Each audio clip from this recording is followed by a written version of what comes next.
بسم اللہ الرحمن الرحیم۔ اسلامت کی بک کے اندر آپ کا چیپٹر ہے انبیاء کرام کی خصوصیات، یہ پیج نمبر 23 ہے، اور اس چیپٹر کے عنوان کو ذرا اگر ہم دیکھیں انبیاء کرام، انبیاء نبی کی جمع ہے، اس میں کسی ایک نبی کی بات نہیں ہو رہی۔ آدم علیہ السلام سے لے کر رسول اللہ صلی اللہ علیہ وسلم تک جتنے بھی انبیاء آئے ان سب کی خاصیتیں ہیں، تمام کی تمام کامن ہیں جو آپ کے سامنے لکھی ہوئی ہیں۔ ان تمام انبیاء کے اندر یہ خاصیتیں پائی جاتی ہیں۔ اب خاصیت یعنی کوالٹی، ہم کسی بھی انسان پر یا کسی بھی چیز پر ہم تب اعتماد کرتے ہیں جب ہم اس کی اچھائیوں کو، اس کی خوبیوں کو دیکھ لیتے ہیں، لیکن ایمان ایک ایسی چیز ہے جس کے اندر ہمیں ان چیزوں کی ضرورت نہیں پڑتی۔ ہم صرف یہ دیکھتے ہیں کہ اللہ کے نبی نے اللہ کا حکم ہمیں سنا دیا، ہمیں اس پر عمل کرنا ہے۔ سائنس اس بات پر ریسرچ کر رہی ہے اپنی جگہ کہ اگر نماز ہے تو نماز کے اندر کیا فائدے ہیں، اگر وضو ہے تو وضو سے ہمیں کیا فائدے حاصل ہوتے ہیں، یا دین کا کوئی بھی حکم ہے اس سے ہمیں کیا فوائد حاصل ہوتے ہیں، اس کی کیا پازیٹیوٹی ہے، اس کی کیا نیگیٹیوٹی ہے۔ نیگیٹیوٹی تو کوئی بھی نہیں ہوتی۔ اب جیسے کسی کام سے منع کیا ہے تو اس کے اندر نیگیٹیوٹی ہوگی کہ کون سی ایسی وجہ تھی جس کی وجہ سے اسلام نے اس چیز کو استعمال کرنے سے منع کر دیا یا اس چیز سے منع کر دیا، تو وہ نیگیٹیوٹی میں مانا جائے گا۔ اور باقی جس کام کو کرنا ہے تو اس کام کو کرنے کے لیے پازیٹیوٹی میٹر کرتی ہے۔ تو اسی طریقے سے اگر ہم یہ دیکھیں کہ جو دین کی بات بتائی جا رہی ہے اس کے اندر ہم ان چیزوں کو سائڈ پہ رکھیں تو بتانے والے کی بھی تو کوئی خاصیت ہوگی نا، اس کی بھی تو اللہ رب العزت نے کوئی ایسی بات اس کے اندر رکھی ہوگی، پیدا کی ہوگی، جس کو دیکھ کر ہم کہیں کہ ہاں ان باتوں کی وجہ سے یہ واقعتاً اللہ کا نبی بنتا ہے، ہم مانتے ہیں کہ اللہ کا نبی ہے۔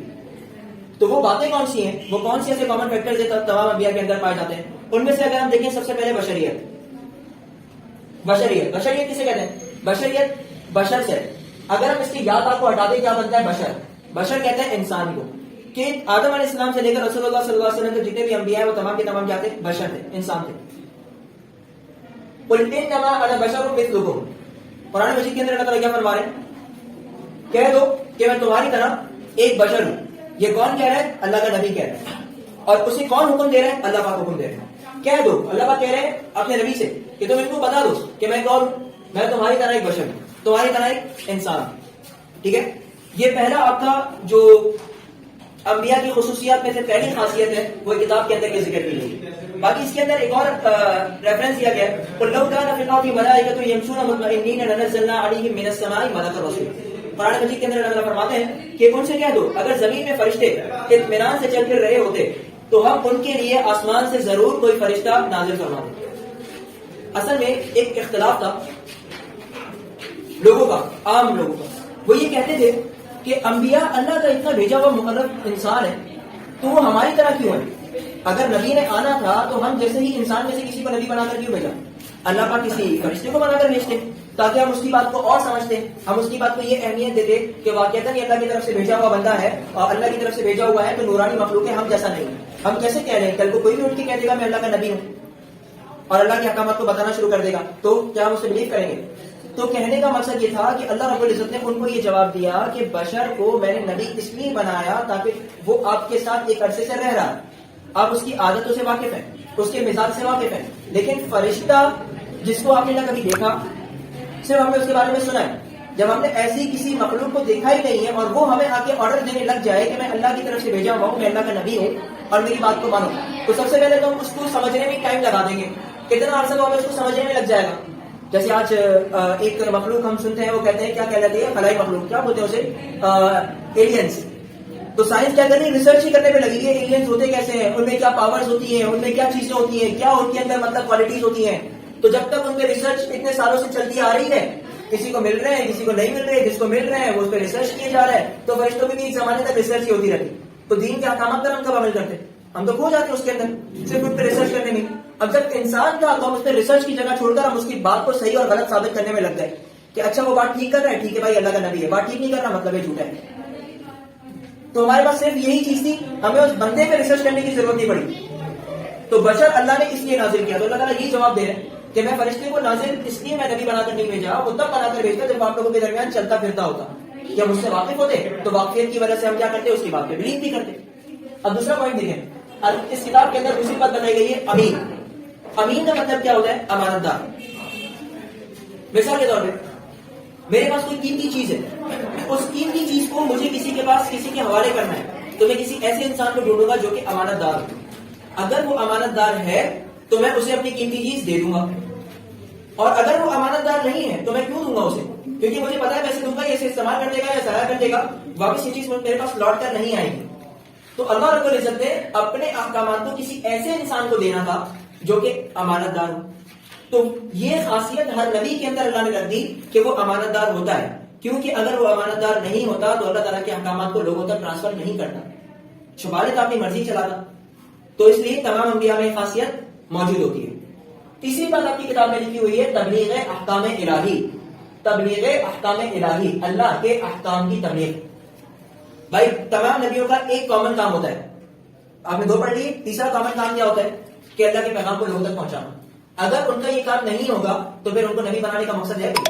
اب مثال کے طور پہ ایک شخص کو اللہ نے نبی بنا کر بھیجا, اب وہ اس کو یہ اللہ نے کہا کہ بھائی تم میرے احکامات کو لوگوں تک نہیں پہنچانا, تو جب نہیں پہنچانا تو پھر نبی بنانے کا مقصد ختم ہو گیا نا. پھر تو نبی کا کام ہی اللہ کے پیغام کو لوگوں تک پہنچانا ہے, تو ان کا کامن کام کیا ہو گیا؟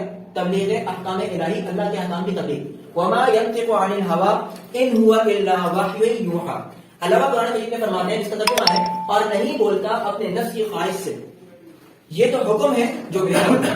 کیا مطلب؟ کوئی بھی نبی اپنی طرف سے اپنے مرضی سے کوئی بات نہیں کہتا. وہ جو بات کہتا ہے اس میں اللہ کا حکم, اللہ کی رضا, اللہ کی منشا شامل ہوتی ہے. ٹھیک ہے. اس کے بعد آپ کی کتاب میں چوتھی ہیڈنگ ہے معصومیت. معصومیت سے کیا مراد ہے؟ ایک بچہ, چھوٹا بچہ ہوتا ہے, شرارت کرتا ہے یا نہیں کرتا, ہم کیا کہتے ہیں؟ اگر وہ کوئی چھوٹا بچہ آپ نے دیکھا ہو, آپ جب اسے پہلی دفعہ ملیں گے, آپ اس کے مزاج کو دیکھ کر کیا کہیں گے؟ دیکھو کتنا معصوم بچہ ہے, کتنا پیارا بچہ ہے. کیوں؟ کیونکہ وہ شرارت نہیں کر رہا. اگر شرارت کر بھی رہا ہے تو پھر ہم کیا بولتے ہیں؟ دیکھو کتنی معصومانہ شرارتیں کرتا ہے, کتنی پیاری پیاری حرکتیں کرتا ہے. اب وہ کیا ہوتا ہے؟ وہ شرارت جو ہوتی ہے وہ اس کی معصومیت میں شمار کس وجہ سے ہوتی ہے؟ کیونکہ وہ ناسمجھ ہے. لیکن اگر وہی کام بڑا ہو جائے پھر کرے, جیسے مثال کے طور پہ ایک بچے ہیں, اس نے کیا کیا, پانی کا گلاس تھا, اسے لے گیا اور جا کے کہیں گرا کے آ گیا, یا کولڈ ڈرنک کی ہاتھ میں لی اور کہیں جا کے ڈال کے آ گیا. اب وہ اس نے کیا کی؟ شرارت کی. کیا اس پہ اس کی پٹائی ہوگی؟ نہیں. کیوں؟ کیونکہ وہ چھوٹا ہے, ناسمجھ ہے. اس کے ہاتھ میں اتنی قوت تھی, وہ کسی چیز کو اٹھائے, اس نے اٹھا لیا گلاس کو. اب اٹھا کے اس کو کہیں پھینکنا تھا, اس نے پھینک دیا. اب اسے کیا پتا کہ یہ کولڈ ڈرنک تھی یا پانی تھا یا کسی کے کام آنے والی چیز تھی, اس نے اٹھا کے اسے ضائع کر دیا. تو بڑے اسے ماریں گے نہیں نا, سمجھدار لوگ اسے ماریں گے نہیں. لیکن اگر یہی کام کوئی بڑا کرے, سمجھدار لڑکا کرے, بڑا آدمی کرے, تو کیا ہوگا؟ پھر اگر وہ بڑا بچہ ہے, وہ یہ کام کرے گا تو اس کے والدین اسے ڈانٹیں گے, اور اگر وہ کسی قیمتی چیز کو ضائع کرے گا تو ہو سکتا ہے مارے بھی. کیوں؟ کیونکہ وہ سمجھدار تھا, تو اس کی غلطی خطا ہے, اور بچے کی وہ غلطی ہے, خطا نہیں ہے, کیونکہ وہ معصوم ہے. تو تمام انبیاء کے اندر کامن فیکٹر ہے کہ وہ پیدائش سے لے کر اپنے اس دنیا سے جانے تک معصوم رہتے ہیں. تو ان کی غلطی خطا ہوتی ہے, گناہ نہیں ہوتی. ٹھیک ہے. ان کی غلطی معصومیت کی وجہ سے غلطی خطا بن جاتی ہے, جس کا کوئی گناہ نہیں ہے اللہ کی طرف سے. ٹھیک ہے. وہی کام اگر کوئی عام انسان کرے, نبی نہ کرے, یا اس سے ملتا جلتا کوئی کام کرے, جیسے اللہ کے حکم کی نافرمانی, اب اس کے ریزنز ہوں گے نافرمانی کرنے کے, تو جو بھی ریزن ہو وہ گناہ میں جائے گا. لیکن اللہ کے حکم کی نافرمانی اگر کسی نبی سے ہو رہی ہے تو وہ حکمت کے تحت سمجھی جاتی ہے. اب جیسے آدم علیہ السلام کا پھل کھانا, اب وہ پھل انہوں نے کھایا, مفسرین اس کے بارے میں لکھتے ہیں کہ اللہ کے حکم کی نافرمانی کی ہے, لیکن ایک وجہ تو یہ تھی کہ یہ اللہ کے نبی تھے, معصوم تھے, اس لیے ان کو ہم گناہ نہیں کہتے. دوسری وجہ یہ تھی کہ وہ دنیا میں یہ خطا نہیں ہوئی تھی ان سے یہ خطا جنت میں ہوئی تھی, جب ثواب اور عذاب کا کوئی حساب کتاب ہی نہیں تھا. کیونکہ دنیا کے اندر یہ سب چیزیں ہیں نا, دارالعمل تو دنیا ہے, آخرت اور جنت تو دارالعمل نہیں ہے, تو دارالجزا ہے, وہ تو انعام کی جگہ ہے, تو وہاں تو انعام ملتا ہے. تو وہ تو ویسے انعام کی جگہ پہ تھے, اس لیے ان کی وہ خطا ہی رہی, گناہ نہیں بنی. تو معصومیت تمام انبیاء کا کامن فیکٹر ہے. اگلا جو کتاب کے اندر ذکر ہے وہ ہے واجب اطاعت. واجب اطاعت کسے کہتے ہیں؟ واجب اطاعت کہتے ہیں جس کی بات ماننا ضروری ہے, جس کی بات ماننا ضروری ہے. اب اللہ کے جتنے بھی نبی ہیں ان کی بات ماننا اس امت کے لیے ضروری تھا. جس امت کے لیے وہ نبی بنا کر بھیجے گئے اس امت کے لیے ضروری ہے کہ وہ اپنے نبی کی بات مانے. تو تمام انبیاء کیا ہوتے ہیں؟ واجب اطاعت ہوتے ہیں. وما ارسلنا من رسول الا ليطاع باذن الله. کیا مطلب؟ اور ہم نے کوئی رسول نہیں بھیجا مگر اس واسطے کہ اس کا حکم مانا جائے اللہ کے حکم سے. کیا مطلب؟ اللہ پاک ہمیں حکم دے رہے ہیں کہ ہم جو بھی اللہ نے رسول بھیجے ہیں ان کا حکم کو مانیں. رسول کے حکم کو ماننے کا اللہ نے حکم دیا ہے. ٹھیک ہے. اللہ پاک ہی ہمیں حکم دے رہا ہے کہ ہم اس رسول کی بات کو مانیں, تو ہمیں رسول کی بات ماننی ہے کیونکہ ہمارے اللہ نے ہمیں حکم دیا ہے. ٹھیک ہے. یہ 5 باتیں ہیں جو کامن ہیں انبیاء کرام کی خصوصیات میں.